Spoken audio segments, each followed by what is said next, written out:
Hello friends, എല്ലാവർക്കും നമസ്കാരം. നിങ്ങളേവരും കാത്തിരിക്കുന്ന ഗോമതിയുടെയും ബാലന്റെയും ഇന്നത്തെ വിശേഷത്തിലേക്ക് എല്ലാ കൂട്ടുകാർക്കും സ്വാഗതം. എല്ലാവർക്കും നല്ലൊരു ദിവസം ആശംസിച്ചുകൊണ്ട് തന്നെ നമുക്ക് ഇന്നത്തെ വിശേഷത്തിലേക്ക് കിടക്കാം. അതിനു മുമ്പായിട്ട് ആരെങ്കിലും നമ്മുടെ ഈ ചാനൽ ആദ്യമായിട്ട് കാണുന്നുണ്ടെങ്കിൽ ഇതുവരെ സബ്സ്ക്രൈബ് ഒന്നും ചെയ്തു വെച്ചിട്ടില്ലെങ്കിൽ തീർച്ചയായിട്ടും ഒന്ന് സബ്സ്ക്രൈബ് ചെയ്ത് വെച്ചോളൂ കേട്ടോ. അതിനോടൊപ്പം മാക്സിമം എല്ലാവരും നമ്മുടെ വീഡിയോ ഇഷ്ടപ്പെടുകയാണെങ്കിൽ ഒരു ലൈക്ക് അടിച്ചിട്ട് പോകാൻ മറക്കരുത്.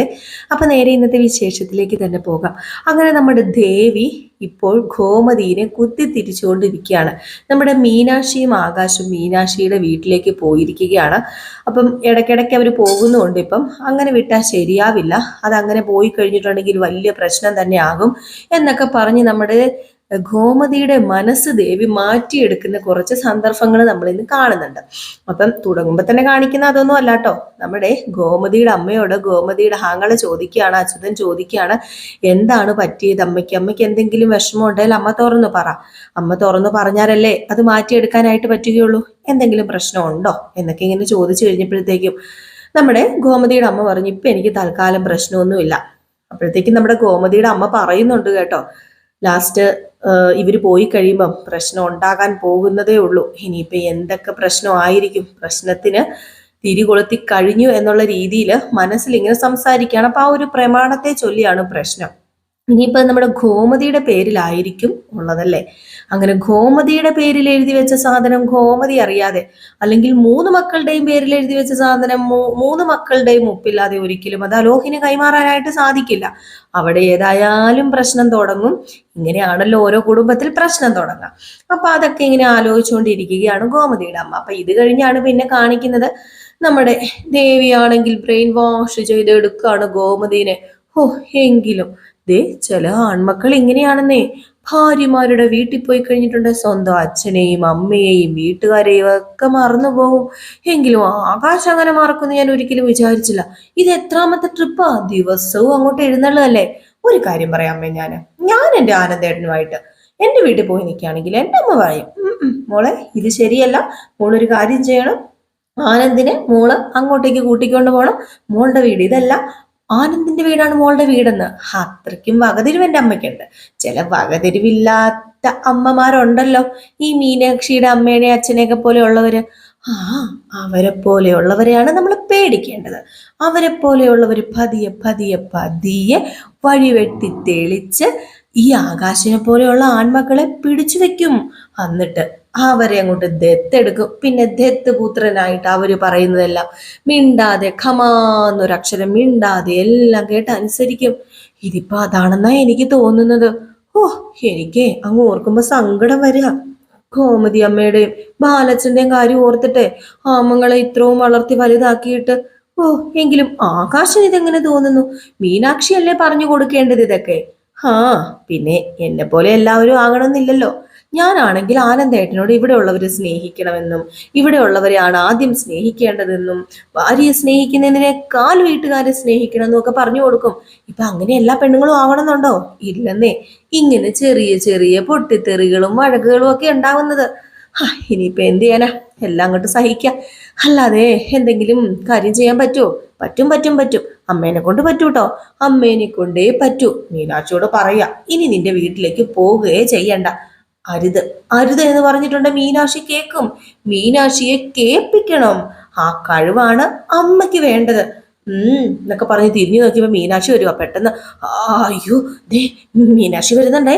ഞാന് അമ്മയോട് ഇത് പറഞ്ഞിട്ടുമില്ല, അമ്മ ഇതൊട്ട് കേട്ടിട്ടുമില്ല. ദേ വീട്ടിലൊരു പ്രശ്നം ഉണ്ടാകാൻ പാടില്ലേ, അതുകൊണ്ടാണ് ഞാൻ പറഞ്ഞത്. ഞാനൊന്നും അമ്മയോട് പറഞ്ഞിട്ടില്ല, അമ്മ ഇത് കേട്ടിട്ടുമില്ല. നമ്മള് മിണ്ടാതെ അങ്ങ് നിൽക്കുന്നു. അപ്പൊ മീനാക്ഷി കയറി വന്ന ഉടനെ തന്നെ, മീനാക്ഷി നീ വന്നോ എന്ന് പറഞ്ഞുകൊണ്ട് നമ്മുടെ ദേവിയുടെ ആ ഒരു ആക്ടിങ് ഒക്കെ ഉണ്ടല്ലോ. അപ്പൊ മീനാക്ഷി പറഞ്ഞ, അതെ ഞാൻ വന്നു. അല്ല, എൻ്റെ ഒരു അങ്കിളെ ഗൾഫിൽ നിന്ന് വന്നിട്ടുണ്ടായിരുന്നു. അപ്പൊ അച്ഛനാണെങ്കിൽ അങ്കിൾ കൊടുത്ത സാധനങ്ങളൊക്കെ ഇങ്ങോട്ടേക്ക് തന്നു വിട്ടു. കുറെ പെർഫ്യൂമും അതുപോലെ ചോക്ലേറ്റും ഒക്കെ ഉണ്ട്. ദേ ഇന്നമ്മേ ചോക്ലേറ്റ് എടുത്തേ, ദേവിയുടെ അടുത്തേക്ക് ചോക്ലേറ്റ് വേണ്ടേ? അയ്യോ, ഒരു കാര്യം ഞാൻ പറയട്ടെ, എനിക്ക് ഈ ഗൾഫിൽ നിന്ന് കിട്ടുന്ന ചോക്ലേറ്റ് ഒക്കെ അലർജിയാ. അതൊക്കെ കഴിച്ചാലേ എനിക്ക് പോക്കാനും വരും, ഛർദി വരും, തലകറക്കം വരും. എനിക്കതുകൊണ്ട് ഇവക സാധനങ്ങളൊന്നും വേണ്ടേ. അല്ലെങ്കിൽ തന്നെ ഇതിപ്പം ഇവിടെ ഈ ഫുട്പാത്തിലൊക്കെ കിട്ടുന്ന മിഠായി അല്ലേ ഇത് വല്ല അറബി കൂടുതൽ വിട്ട് കൊണ്ടുവന്നെന്നും പറഞ്ഞ് ഇത് ഗൾഫ് മിഠായി ആകുക. എനിക്കിത് വേണ്ട എന്നിങ്ങനെ പറഞ്ഞപ്പോഴേക്കും അല്ല അമ്മയ്ക്ക് വേണ്ട ഇത്. അത് പിന്നെ മോളെ അത് എനിക്ക് ഷുഗറൊക്കെ അല്ലേ, അമ്മയ്ക്കും വേണ്ട. ഇത് കേട്ട് കഴിഞ്ഞപ്പോഴത്തേക്കും നമ്മുടെ മീനാക്ഷിക്ക് മനസ്സിലായി ദേവി എന്തൊക്കെയോ എരിവ് കുത്തിക്കയറ്റി വെച്ചു കൊടുത്തിട്ടുണ്ടെന്ന്. മീനാക്ഷിക്ക് ദേഷ്യം വന്നിട്ട് അതെല്ലാം എടുത്തോണ്ട് അങ്ങ് പോയി കേട്ടോ. എന്തുപോലെ ആയിപ്പോയി. പിന്നെ കാണിക്കുന്ന സീൻ എന്ന് പറയുന്നത് നമ്മുടെ അലോഹിനിയാണ്. അലോഹി ഇങ്ങനെ കലിമൂത്ത് ഭ്രാന്ത് പിടിച്ച് ഇങ്ങനെ ഇരിക്കുമ്പോഴത്തേക്കും അലോഹിന്റെ അമ്മ അങ്ങോട്ട് എന്നിട്ട് എന്താണ് നിനക്ക് പറ്റിയത്, നീ അപ്പുറത്ത് ദേവമംഗലംകാരുമായിട്ട് വഴക്കുണ്ടാക്കിയെന്ന് കേട്ടു, ആ ആര്യനുമായിട്ട്. എങ്ങനെ വഴക്കുണ്ടാക്കാതിരിക്കും, അവനോട് കാര്യങ്ങൾ പറഞ്ഞ് മനസ്സിലാക്കാൻ ഓർത്തതാ. ഇനിയെങ്കിലും പെണ്ണ് വീട്ടുകാർ വരുമ്പം നല്ല രീതിയിൽ നിൽക്കണമെന്ന്. അപ്പൊ അവനെന്റെ തലയെ കയറാൻ വന്നു, അവനെ കത്തിയെടുത്ത് തന്നെ വീശി. കത്തിയെടുത്ത് തന്നെ വീശിയെന്നോ, എന്നിട്ട് നീ ഒന്നും ചെയ്യാതെ പോന്നെന്നോ, അതെവിടത്തെ ന്യായമാടാ? അവന് പിടിച്ചിട്ടുണ്ടോ കൊടുക്കത്തില്ലായിരുന്നോ? അങ്ങനെ വെറുതെ വിടണ്ട. നമ്മളൊന്നും ചെയ്യാൻ പോകണ്ടമ്മേ. ഇപ്പം ഞാന് ഇതിനെ വിളിച്ച് കാര്യങ്ങളൊക്കെ പറഞ്ഞിട്ടുണ്ട്, ഉടനെ അവനിട്ടൊരു തിരിച്ചടി കിട്ടിക്കോളും എന്നൊക്കെ ഇങ്ങനെ പറയുകയാണ്. ഏതായാലും നമ്മുടെ അലോഹിന്റെ അമ്മയ്ക്ക് ഭയങ്കര ദേഷ്യമായി പോയി, കത്തിയെടുത്ത് വീശി എന്നൊക്കെ പറഞ്ഞു കഴിഞ്ഞപ്പോഴത്തേക്കുവേ. അപ്പൊ ഇതൊക്കെ കഴിഞ്ഞ് പിന്നെ അടുത്ത സീൻ എന്ന് പറഞ്ഞു കഴിഞ്ഞിട്ടുണ്ടെങ്കിൽ നമ്മുടെ ദേവി ഇങ്ങനെ ഇരിക്കുകയാണ്. അപ്പം ദേവിക്ക് വല്ലാത്തൊരു സങ്കടം ഉണ്ട് കേട്ടോ. ഇനിയിപ്പം ഞാനത് മേടിക്കാതിരുന്നത് തെറ്റായി പോയോ, അത് ശരിയായില്ലേ എന്നൊക്കെ.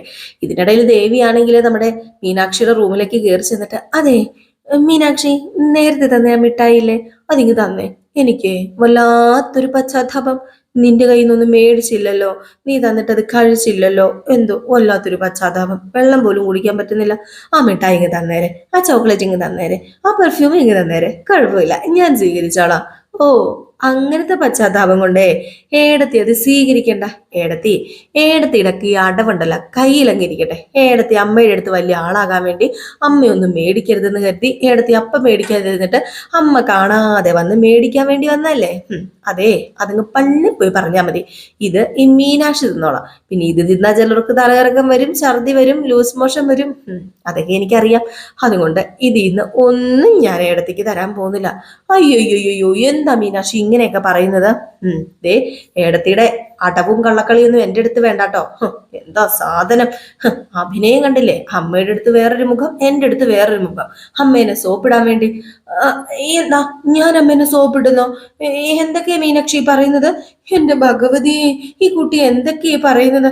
നോക്കിക്കോ കുട്ടി ഇതിൽ അനുഭവിക്കും. ഞാൻ അനുഭവിക്കും, അല്ലെങ്കിൽ ഞാനിപ്പോ അനുഭവിച്ചുകൊണ്ടിരിക്കല്ലേ. ഏതായാലും പോട്ടെ, സാരില്ല. ഇനിയിപ്പം ഈ മിഠായി തിന്നെന്നോർത്ത് എനിക്കെന്തെങ്കിലും സംഭവിച്ചാലേ ഞാനതങ്ങ് സഹിച്ചോളാം. ഈശ്വരാ എനിക്കൊന്നും സംഭവിക്കല്ലേ എന്നും പറഞ്ഞ് നമ്മുടെ മീനാക്ഷി അതിൻ്റെ കൂടെ നിന്ന് കുറച്ചു നേരം ഇങ്ങനെ കൈയപ്പൊ കൂപ്പി ഇങ്ങനെ പ്രാർത്ഥിച്ചുകൊണ്ട് നടക്കുക. അപ്പോഴത്തേക്കും നമ്മുടെ ദേവിയാണെങ്കിൽ ഇതെന്താ ഈ പെണ്ണി കാണിക്കുന്നത്, ഇവക്കിതെന്താ പറ്റിയത്? എനിക്കൊന്നും വേണ്ടല്ലെങ്കിലും ആ മിഠായി, അതിനൊരു ടേസ്റ്റും ഇല്ല. അതെ കിട്ടാത്ത മുന്തിരി പുളിക്കും. എന്ത് മുന്തിരി? എനിക്ക് മുന്തിരിയും വേണ്ട. അതെ ഇത് ഉണക്കമുന്തിരിയാ, അതും വേണ്ട. അതെ ഇത് ഉണക്കമുന്തിരി ആണെങ്കിലേ ഉണക്കമുന്തിരിക്ക് ഇച്ചിരി വില കൂടുതലാ, അതിന് ഇച്ചിരി ക്വാളിറ്റി കൂടുതലാ, അതിന് ഇച്ചിരി ക്വാണ്ടിറ്റി കൂടുതലാ, അതുപോലെ തന്നെ എല്ലാം കൂടുതലാ. അതുകൊണ്ടൊരു കാര്യം ചെയ്യാം ഏടത്തി പോകാൻ നോക്ക്. അല്ലെങ്കിലും എനിക്കിതൊന്നും വേണ്ട, ഞാൻ പോവാൻ എന്നും പറഞ്ഞിട്ട് നമ്മുടെ ദേവി അങ്ങ് അവിടെ നിന്ന് ഇറങ്ങിപ്പോട്ടെ. ദേവി സത്യം പറഞ്ഞാൽ ചമ്മി നാറി വിളറി വെളുത്താ പോകുന്നത്. മീനാക്ഷി ആണെങ്കിലും ഇത് എവിടെ നിന്ന് കിട്ടിയ ടീച്ചറാ ഇങ്ങനെയും കൊണ്ടോ സ്ത്രീകൾ എന്നും പറഞ്ഞു. ഈ സമയത്ത് നമ്മുടെ ദേവിക്കല്ല നമ്മുടെ ഗോമതിക്ക് ഭയങ്കര വിഷമം. വീണ്ടും ഒരു സങ്കടം പോലെ. ഇനിയിപ്പോ എന്താ ചെയ്യുക? ആ ഒരു മിഠായി മേടിച്ചില്ല, ഒന്നും മേടിച്ചില്ല. മീനാക്ഷിക്ക് എന്തെങ്കിലും തോന്നുമോ? അപ്പൊ ഇങ്ങനെ നമ്മുടെ മിത്രയോട് ഇങ്ങനെ കാര്യം പറയുകയാണ് ഇങ്ങനെ സംഭവിച്ചത്. അപ്പൊ മിത്ര പറഞ്ഞു ഏതായാലും അപ്പച്ചി ചെയ്ത് മോശമായിപ്പോയി. അപ്പച്ചിക്ക് ഒരു കാര്യം ചെയ്യത്തില്ലായിരുന്നു? മീനാക്ഷി അടുത്തി സന്തോഷത്തോട് കൊണ്ട് തന്നതല്ലേ, അത് മേടിച്ച് കഴിക്കത്തില്ലായിരുന്നു? അപ്പച്ചിക്ക് എന്താ പ്രശ്നം ഞാൻ പറയാം. അപ്പച്ചിക്ക് പ്രശ്നം വേറെ ഒന്നുമല്ല. മീനാക്ഷി അടുത്തി എപ്പോഴും വീട്ടിൽ പോകുന്നു അപ്പച്ചിക്ക് ഇഷ്ടപ്പെടുന്നില്ല, അതല്ലേ അപ്പച്ചിയുടെ പ്രശ്നം. അത് പിന്നെ അതൊന്നുമല്ല. ആരെങ്കിലും എരിവ് കയറ്റി തരുന്നത് കേട്ടുകൊണ്ടേ മീനാക്ഷി ഏടത്തിയുടെ അടുത്തേക്ക് ചെല്ലരുതേ. പാവം ഏടത്തി എന്ത് പാവാ. ഏടത്തി ഈ കുടുംബത്തിൽ ആദ്യം കയറി വന്ന മരുമകളല്ലേ, ആ ഒരു ഇതെങ്കിലും അമ്മ കാണിക്കണ്ടേ? അശ്വ മോളെ മീനാക്ഷിക്കപ്പൊ വിഷമായി കാണുമോ? പിന്നെ വിഷമായി കാണാതെ. അമ്മ കാണിച്ചത് തീരെ ശരിയായില്ല, അപ്പച്ചി കാണിച്ചത് തീരെ ശരിയായില്ല. അതെ ഇനി ഇങ്ങനെയൊന്നും മീനാക്ഷി ഏടത്തിയോട് കാണിക്കരുതേ. പാവമുണ്ട്, എത്ര സന്തോഷത്തോടു കൂടിയായിരിക്കും അതൊക്കെ കൊണ്ടു തരുന്നത്. പിന്നെ മീനാക്ഷി ഏടത്തിയുടെ വീട്ടിൽ പോയി എന്ന് പറഞ്ഞോണ്ട് എന്താ പ്രശ്നം ഇരിക്കുന്നത്? മീനാക്ഷി ചേട്ടത്തിന്റെ വീട്ടിൽ പോയ ഒരു പ്രശ്നമില്ല. അത് സ്വന്തം വീടല്ലേ. ഞാൻ എൻ്റെ വീട്ടിൽ പോകാൻ എന്തോരം ആഗ്രഹിക്കുന്നുണ്ട്. അതുപോലെ തന്നെയല്ലേ മീനാക്ഷി ചേട്ടത്തിന്റെ വീട്ടിൽ പോകാൻ ആഗ്രഹിക്കുന്നത്. എന്നെ ഒന്ന് എൻ്റെ വീട്ടിൽ കയറ്റുമെന്ന് ഞാൻ ഒരുപാട് മോഹിക്കുന്നില്ലേ? അല്ല, എന്നെ വീട്ടിൽ കയറ്റുമെന്ന് അമ്മ മോഹിക്കുന്നില്ലേ? അമ്മേനെ വീട്ടിൽ കയറ്റുമെന്ന് അമ്മ മോഹിക്കുന്നില്ലേ? പിന്നെ എന്താ, നമുക്ക് കിട്ടാത്ത സൗഭാഗ്യം അത് മീനാക്ഷി ഇടത്തേക്ക് കിട്ടിയത് നല്ല കാര്യല്ലേ. അതുകൊണ്ടേ ദേ ആ വടയേക്ഷി പറയുന്നത് കേൾക്കാൻ നിൽക്കരുതേ. വടയേക്ഷിയോ? അതേത്? അല്ല, CID ദേവി. എൻ്റെ പൊന്നമ്മേ, പല പടികളും നോക്കുന്നുണ്ട്. എനിക്ക് പല സംശയങ്ങളൊക്കെ ഉണ്ട്.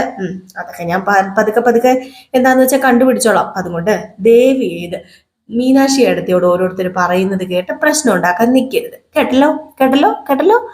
കേട്ടു കേട്ടു കേട്ടു എന്നൊക്കെ പറഞ്ഞിട്ട് നമ്മുടെ ഗോമതി മനസ്സിലെ ആ ഒരു സങ്കടമൊക്കെ മാറ്റി വെക്കുകയാണ് കേട്ടോ. ഈ സമയത്ത് നമ്മുടെ മിത്രയ്ക്ക് ഇപ്പോഴും സങ്കടങ്ങൾ തന്നെയാണ് ഉള്ളത്. മിത്രയ്ക്ക് എന്താ സങ്കടം എന്ന് ചോദിച്ചു കഴിഞ്ഞിട്ടുണ്ടെങ്കിലും മിത്രയ്ക്ക് മിഥുന്റെ കാര്യം ഓർത്ത് ടെൻഷൻ ആണല്ലോ. എങ്കിലും മറ്റുള്ളവരുടെ ടെൻഷനും മാറ്റാൻ നമ്മുടെ മിത്ര നോക്കുന്നുണ്ട്.